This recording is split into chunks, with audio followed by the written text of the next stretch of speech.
Halo teman, kembali lagi bersama saya di channel Medok Banget.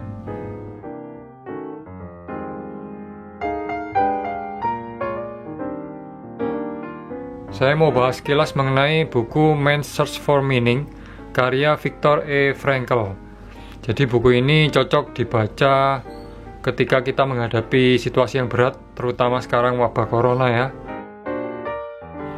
Sebelum itu saya mau bahas mengenai pengarangnya, Viktor E. Frankl.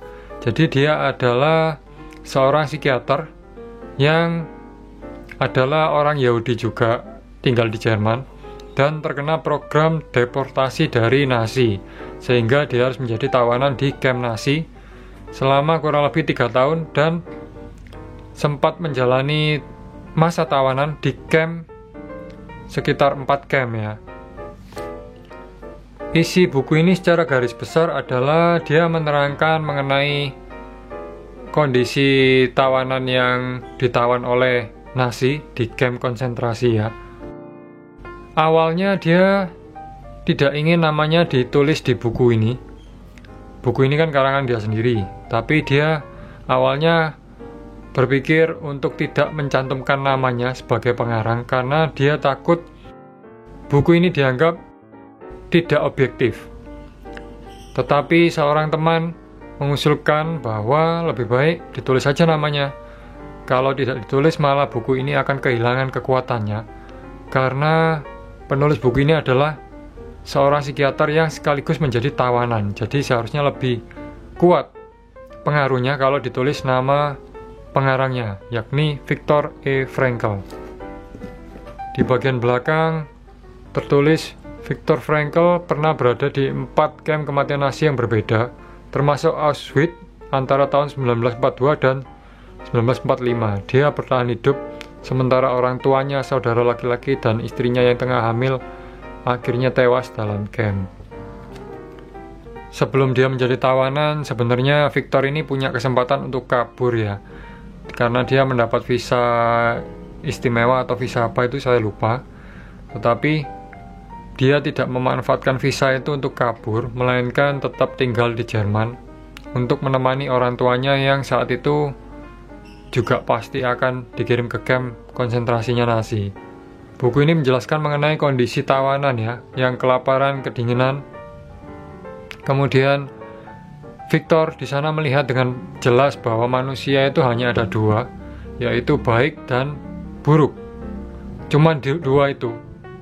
Seburuk atau sebaik apapun kondisinya manusia itu hanya ada 2. Dan ini terlihat ketika kondisinya benar-benar memaksa kita untuk memperlihatkan sifat manusia yang sesungguhnya. Isi bukunya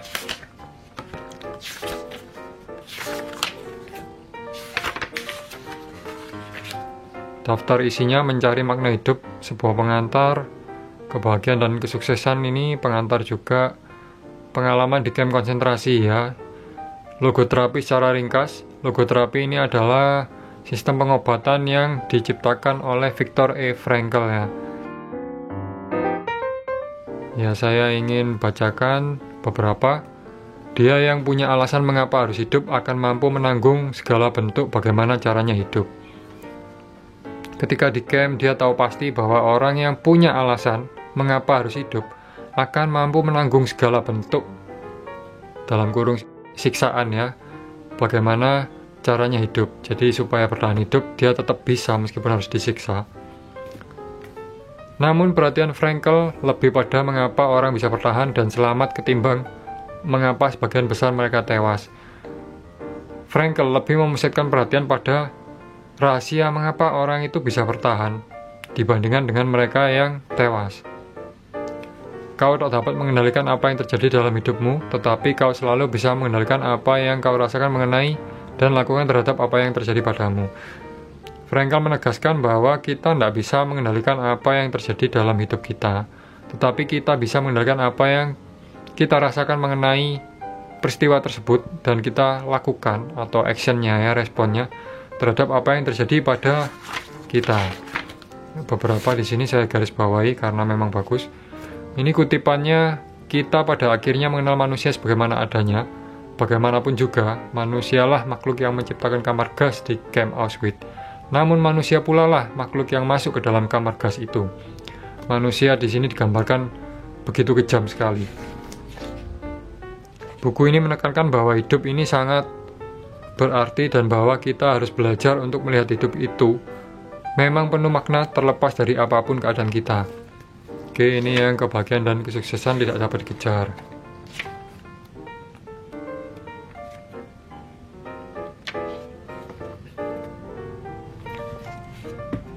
Menarik, di sini disebutkan buku-buku pelajaran ternyata bohong. Tertulis bahwa manusia tidak bisa hidup tanpa tidur kurang dari sekian jam. Benar-benar salah. Jadi ceritanya dia banyak tawanan, memang termasuk Victor sendiri kurang tidur ya, tapi mereka tetap bisa hidup meskipun kurang hidup. Di sini juga ditulis, misalnya jika kami berdiri di udara terbuka di bawah udara musim gugur yang dingin, telanjang bulat dengan badan yang masih basah karena baru selesai mandi. Beberapa hari kemudian, rasa ingin tahu kami berubah menjadi rasa terkejut. Terkejut karena kami tidak terjangkit flu. Ya, mereka malah baik-baik saja meskipun kondisinya kedinginan seperti itu. Ada lagi, ya, ini Victor merasa kebal ya.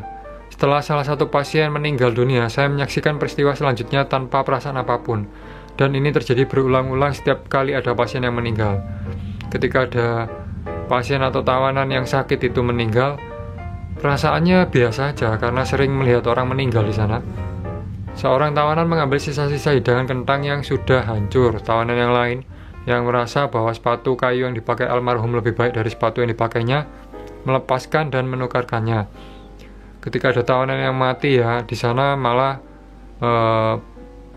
harta bendanya diambil, bajunya diambil, sepatunya diambil, mana yang dirasa masih berguna atau lebih baik diambil. Karena di sana memang baju juga terbatas sekali. Ada juga yang namanya apati, menumpulnya berbagai emosi yang membuat seseorang tidak memedulikan apapun. Merupakan gejala yang muncul sebagai reaksi psikologis fase kedua.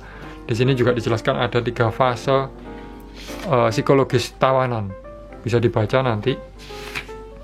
Tawanan bisa dipukuli hanya karena sedikit provokasi, kadang-kadang tanpa alasan sama sekali, luar biasa kejam. Karena di sana memang tawanan tidak ada kelompoknya ya, mau atasan atau mau bawahan, semuanya sama, yakni tawanan. Dan mereka bisa diperlakukan seperti binatang, dipukuli walaupun tidak ada alasan sama sekali. Karena itu di buku ini juga dijelaskan bahwa tawanan di sana sering merasa rendah diri. Mereka merasa sebelum perang, mereka itu adalah orang yang berpengaruh, punya jabatan, mungkin juga gajinya tinggi, tapi setelah jadi tawanan, mereka dipukuli, mereka disuruh kerja paksa, dimaki, dihajar tanpa alasan yang jelas. Jadi mereka merasa sebagai manusia itu rendah sekali. Ketika tawanan yang sekamar dengan Victor itu mimpi buruk, suatu hari Victor ingin membangunkan dari mimpi itu. Tapi Victor menulis, saat itu juga saya baru sadar bahwa tidak ada mimpi, betapapun buruknya, yang lebih buruk dari kenyataan hidup di kamp konsentrasi. Dan saya sedang bersiap-siap membangunkan orang itu untuk kembali ke kenyataan tersebut. Maksudnya, mimpi itu buruk, makanya temannya sampai berteriak ya. Tapi ternyata Frankl baru sadar bahwa di kamp konsentrasi itu lebih buruk. Jadi lebih baik tidak usah dibangunkan deh. Frankl juga menyadari bahwa orang-orang yang tubuhnya rentan mampu mengatasi kehidupan kamp secara lebih baik dibandingkan mereka yang bertubuh lebih kuat. Yang saya tangkap adalah tubuh yang kuat tidak menjadi jaminan bahwa hidup di camp itu bisa panjang umur atau tetap semangat ya, melainkan mental atau jiwa yang mempunyai semangat hidup yang tinggi, itulah yang bisa bertahan hidup.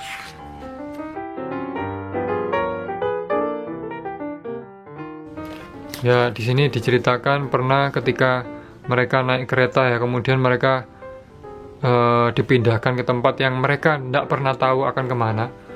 Mereka menyaksikan hal serupa, tidak akan bisa membayangkan bagaimana para tawanan menari gembira. Maksudnya mereka nggak pernah melihat kejadian ini, nggak pernah bisa membayangkan tawanan itu bisa menari gembira saat mereka melihat bahwa kereta api tidak menyeberangi jembatan tersebut, melainkan berbelok hanya ke arah Dachau. Ini di halaman sebelumnya dijelaskan bahwa mereka itu diangkut, dan kemungkinan mereka itu diangkut ke camp yang ada cerobongnya atau ada tempat pembakaran mayat. Ternyata mereka itu cuma lewat kereta apinya, nggak sampai ke camp itu, melainkan hanya berbelok ke arah Dachau. Jadi mereka itu senang sekali ketika keretanya itu hanya melewati camp yang menyeramkan itu. Ya, harapan salah seorang tawanan senior di camp Auschwitz akhirnya menjadi kenyataan. Akhirnya kami tiba di camp yang tidak memiliki cerobong. Sebuah camp yang berbeda dengan camp Auschwitz. Kami tertawa dan membuat lelucon, walaupun kami harus menjalani hukuman berikutnya yang berlangsung selama beberapa jam. Ya. Meskipun begitu, meskipun dihukum, kami semua merasa sangat gembira. Tidak ada cerobong asap di camp ini, dan camp Auschwitz sudah jauh kami tinggalkan. Meskipun mereka dihukum setelah baru nyampe, ya mereka senang karena nggak ada cerobongnya. Jadi misal ini ada camp ini kan luas, ini ada kamar tawanan, ini ada kamar gas, dan ini ada ruang dengan cerobong asap. Jadi biasanya setelah tawanan dibunuh di kamar gas itu, mayatnya dibakar di ruang pembakaran yang ada cerobong asap. Karena itu ketika tidak ada cerobong asap di camp, itu berarti tidak ada yang namanya kamar gas. Mereka senang sekali. Betapa kasihan tawanan ini. Di camp, mereka merasa tidak berhak menghakimi tawanan yang mendahulukan kepentingan teman-teman mereka daripada tawanan lain. Tidak ada orang yang bisa menghakimi mereka itu benar apa enggak maksudnya, kecuali jika orang tersebut sungguh-sungguh yakin bahwa dalam kondisi serupa dia tidak akan melakukan hal yang serupa. Jadi mereka juga mau menghakimi itu juga ragu-ragu ya, apakah kalau saya di posisi begitu saya bisa begini. Ketika Victor sakit, dia berbaring 2 hari, dia merasa betul-betul menyelamatkan hidupnya. Siapa tahu dia mungkin akan mendapatkan 2 hari tambahan. Jadi dia malah berharap sakit karena nggak perlu kerja paksa di sana.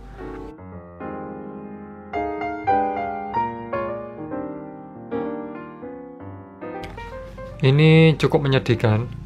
Rekan-rekan tawanan yang berpikir bahwa malam itu mereka sedang menuju kebebasan ternyata diangkut oleh sejumlah truk menuju camp tersebut. Di tempat itu mereka dikunci di dalam beberapa gubuk dan dibakar sampai mati. Jadi cerita ini menyatakan bahwa tawanan yang diangkut ke suatu tempat itu berpikir mereka akan bebas, ternyata malah dikunci di beberapa gubuk dan dibakar sampai mati. Jadi tawanan di sana memang nggak pernah tahu menit ke depan itu mereka akan jadi apa, atau disuruh kerja di mana, atau akan dibunuh dengan cara apa. Di sini juga ada seorang wanita muda ya. Wanita muda ini tahu bahwa dia akan mati dalam beberapa hari. Namun ketika saya bicara padanya, dia tampak gembira. Meskipun dia tahu apa yang akan terjadi. Wanita itu ngomong, "Saya berterima kasih. Nasib yang sangat buruk ini menimpa saya," katanya.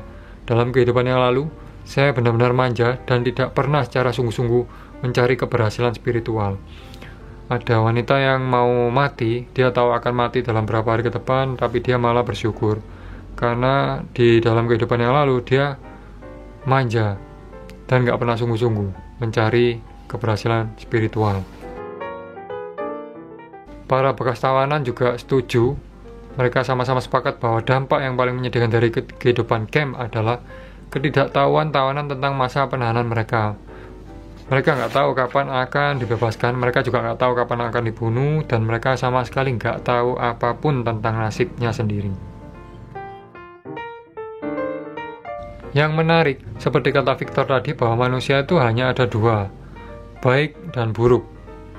Meskipun di camp konsentrasi itu banyak orang jahatnya, tetapi ada juga contoh di mana komandan camp Nazi itu adalah seorang yang baik hati. Di halaman 126 disebutkan komandan camp ini mengeluarkan uang yang tidak sedikit dari kantongnya sendiri untuk membeli obat-obatan bagi para tawanan dari kota terdekat. Jadi ketika di camp itu para tawanan menderita penyakit wabah tifus waktu itu. Ada juga yang sakit karena tua, usia, atau yang sakitnya karena kecapean bekerja. Itu tentu butuh obat, dan obat pasti belinya pakai uang ya. Komandan ini mengeluarkan uang dari kantong pribadinya. Uang yang dikeluarkan juga nggak sedikit untuk beli obat bagi para tawanan. Obatnya dibeli dari kota terdekat. Di sini ada cerita mengenai insiden komandan SS ini ketika perang berakhir ya, ketika pasukan Amerika membebaskan para tawanan dari camp kami. 3 pemuda Yahudi Hungaria menyembunyikan sang komandan ini di hutan Bavaria. Jadi komandan yang baik hati ini disembunyikan oleh mantan tawanan yang baru saja dibebaskan, supaya komandan ini nggak ditangkap dan nggak dihakimi ya, nggak dihukum. Ketika pasukan Amerika yang mencari ini ketemu sama 3 orang yang menyembunyikan ini, mereka membuat perjanjian bahwa kalau sampai komandannya saya beritahu lokasinya di mana dia bersembunyi, tolong jangan diapa-apakan. Jadi malah mantan tawanan itu malah membela sang komandan camp konsentrasi ini. Karena apa? Karena dia baik hati. Jadi bukan masalah komandan atau siapa, karena kita ini kan semua sama-sama manusia. Tawanan ini tahu persis bahwa komandan ini juga manusia. Kita juga nggak tahu komandan ini menjadi komandan di Nazi itu kenapa? Karena memang dia jahat, atau mungkin karena dia terpaksa, mungkin karena keluarganya disandera, atau mungkin sejak awal dia memang jahat. Tapi ketika melihat para tawanan, dia akhirnya jadi kasihan dan bertobat. Poin yang menarik dari sini adalah bahkan dari kumpulan orang jahat sekalipun selalu ada orang baik. Di bagian belakang ini ada logo terapi ya. Jadi Victor ini juga seorang psikiater. Ketika dia dibebaskan, dia semakin menekuni profesinya, dan dia juga tetap memilih untuk tetap tinggal di Jerman. Suatu pilihan yang unik karena biasanya mantan tawanan Nazi itu memilih untuk keluar dari Jerman supaya nggak trauma, supaya nggak ingat-ingat dengan masa lalu. Tetapi Victor malah memilih untuk tetap tinggal di Jerman. Salah satu alasannya yakni dia ingin membantu orang-orang yang trauma setelah perang itu, orang-orang yang bernasib seperti dirinya. Jadi dia ingin memulihkan orang-orang seperti itu. Karena itu dia menciptakan yang namanya logo terapi. Bisa dibaca di sini. Viktor Frankl ini juga menegaskan di buku ini bahwa pentingnya memiliki makna hidup. Karena kalau seseorang punya makna hidup, dia bisa hidup dan dia tahu bagaimana caranya untuk tetap bertahan hidup. Alasannya Viktor tetap hidup atau makna hidup Viktor itu apa? Frankl pernah diminta untuk mengekspresikan makna hidupnya sendiri dalam satu kalimat. Ia menulis jawabannya setelah ini. Seorang mahasiswa mengajukan Frankl dengan mengatakan, makna hidup Anda adalah membantu orang lain menemukan makna hidup mereka. Nah, itu kata Frankl. Jadi Frankl ini punya makna hidup, yakni membantu orang lain menemukan makna hidup mereka. Ini ada tentang menulis. Viktor Frankl adalah seorang neurolog dan psikiater terkemuka di Eropa. Teorinya dikenal sebagai logoterapi hingga wafat, jadi dia sudah meninggal. Dia telah menulis puluhan buku. Ini ya, ini adalah buku yang sangat memotivasi. Kalau teman-teman cari buku yang akan dibaca dalam rangka stay di rumah, buku ini bisa menjadi pilihan utama. Poin yang saya dapatkan dari buku ini, saya baru tahu kalau camp Nazi itu luar biasa kejam. Kemudian manusia itu hanya ada 2. Sifat ini bisa terlihat dalam kondisi yang paling menyakitkan, paling buruk, yaitu baik dan buruk. Yang ketiga, bahwa tawanan itu yang sudah dibebaskan mempunyai masalah atau penyakit mental sendiri yang kalau nggak salah di sini disebut sebagai sindrom kawat berduri. Jadi mereka yang sudah dibebaskan itu harus menjalani pemulihan karena mereka punya semacam trauma. Poin keempat, selalu ada orang baik meskipun mungkin kita selalu melihat di sekeliling itu orang jahat semua. Dan yang kelima, sesuai yang diinginkan Victor adalah buku ini mengharapkan kita mempunyai arti hidup atau makna hidup, meaning ya. Jadi ketika kita punya makna hidup, kita benar-benar bisa menjalani hidup kita sebaik mungkin. Bukan hanya bangun, makan, tidur, tapi benar-benar berguna bagi siapapun yang ada di sekitar kita. Kalau Victor bisa, kita pun juga bisa. Oke, itu aja teman. Sampai ketemu di ulasan saya yang selanjutnya. Sampai jumpa.